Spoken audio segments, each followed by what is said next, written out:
In the fight to keep convicted Alpine Manor Nursing Home serial killer Catherine Wood in prison, we have heard from attorneys, her victims' families, and Wood herself.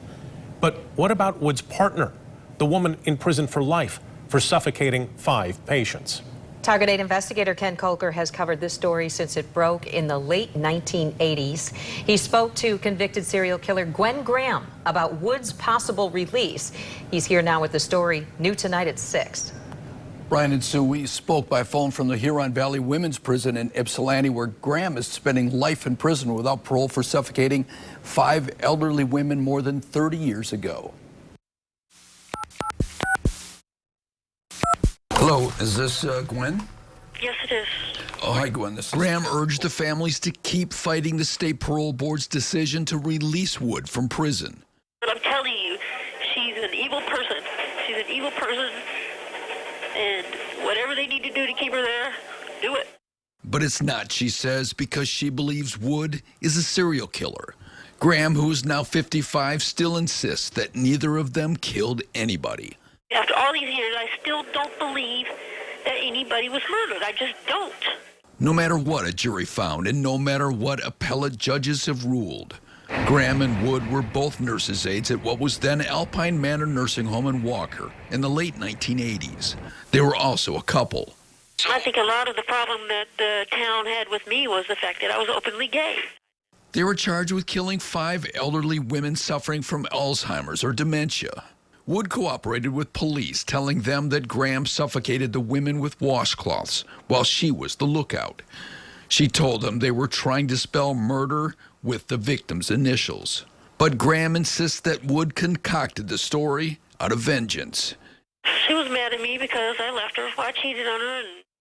I thought that Gwen was the first person to ever love me. It was Wood's testimony that was key to Graham's conviction. Autopsies on bodies exhumed during the investigation found no evidence of suffocation, likely, investigators said, because the victims were not strong enough to fight back. In exchange for her cooperation, Wood got a lesser sentence, 20 to 40 years. Would she serve 30 years in prison just to get back at you? I don't think she expected to at all. I think that she expected to get me locked up and that she was going to walk away and go home. I don't think she expected to do a day. Graham said she thought Wood would recant. I thought that when the first year she'd give it up, but she didn't.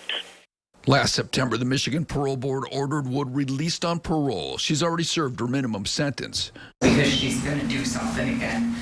Her victims' families appealed, arguing that she was more involved in the killings than she's admitted, is gaming the system, and faking remorse.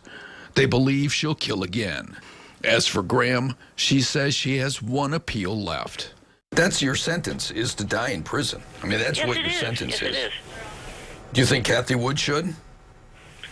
I mean, if you are? Yeah. Definitely.